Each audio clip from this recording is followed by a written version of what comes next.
It's week 36 of a year of wisdom. Let's get to reading.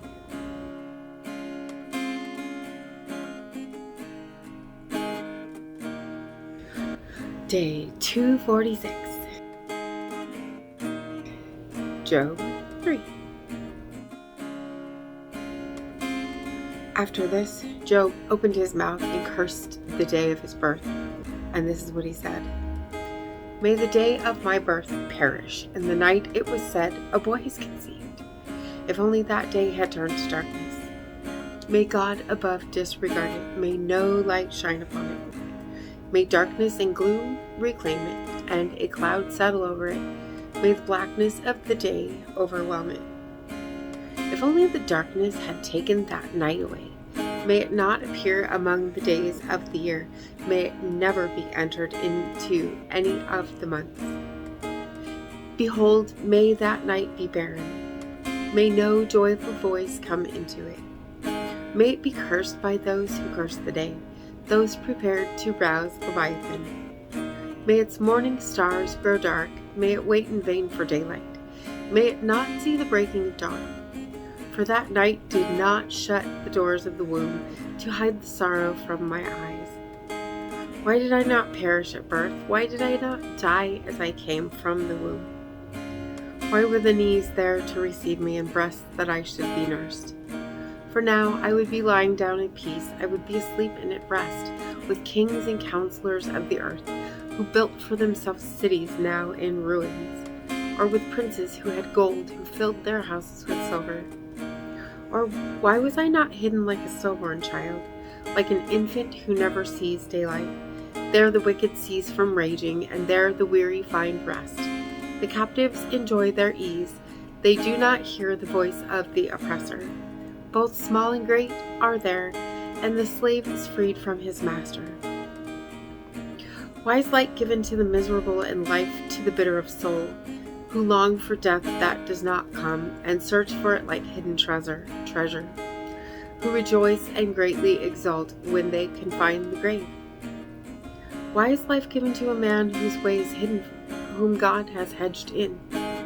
I sigh when food is put before me, and my groans pour out like water, for the thing I feared has overtaken me, and what I dreaded has befallen me. I am not at ease or quiet, I have no rest, for trouble has come. Proverbs 3. My son, do not forget my teaching, but let your heart keep my commandments, for they will add length to your days, years, and peace to your life. Never let loving devotion or faithfulness leave you. Bind them around your neck. Write them on the tablet of your heart. Then you will find favor and high regard in the sight of God and man. Trust in the Lord with all your heart and lean not on your own understanding. In all your ways acknowledge him, and he will make your paths straight. Be not wise in your own eyes. Fear the Lord and turn away from evil. This will bring healing to your body and refreshment to your bones. Honor the Lord with your wealth and with the first fruits of all your harvest.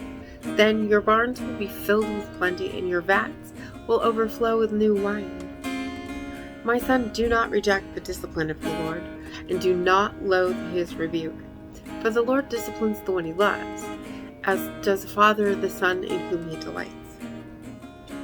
Blessed is the man who finds wisdom, the man who acquires understanding. For she is more profitable than silver, and her gain is better than fine gold.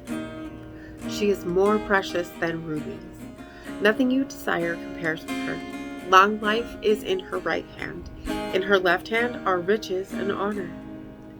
All her ways are pleasant, and all her paths are peaceful. She is a tree of life to those who embrace her, and those who lay hold of her are blessed. The Lord founded the earth by wisdom and established the heavens by understanding. By his knowledge the watery depths were broken up, and the clouds dripped with dew. My son, do not lose sight of this. Preserve sound judgment and discernment. They will be life to your soul and adornment to your neck. Then you will go on your way in safety, and your foot will not stumble. When you lie down, you will not be afraid. When you rest, your sleep will be sweet. Do not fear sudden danger or the ruin that overtakes the wicked, for the Lord will be your confidence and will keep your foot from the snare. Do not withhold good from the deserving when it is within your power to act. Do not tell your neighbor, "Come back tomorrow and I will provide," when you already have the means. Do not devise evil against your neighbor, for he trustfully dwells beside you. Do not accuse a man without cause when he has done you no harm. Do not envy a violent man or choose any of his ways. For the Lord detests the perverse, but he is a friend to the upright. The curse of the Lord is on the house of the wicked, but he blesses the home of the righteous. He mocks the mockers, but gives grace to the humble. The wise will inherit honor, but fools are held up to shame. Ecclesiastes 3. To everything there is a season and a time for every purpose under heaven. A time to be born and a time to die. A time to plant and a time to uproot. A time to kill and a time to heal. A time to break down and a time to build up. A time to weep and a time to laugh. A time to mourn and a time to dance. A time to cast away stones and a time to gather stones together. A time to embrace and a time to refrain from embracing. A time to search and a time to count as lost. A time to keep and a time to discard. A time to tear and a time to mend. A time to be silent and a time to speak. A time to love and a time to hate. A time for war and a time for peace. What does the worker gain from his toil? I've seen the burden that God has laid upon the sons of men to occupy them. He's made everything beautiful in its time. He has also set eternity in the hearts of men, yet they cannot fathom the work that God has done from beginning to end.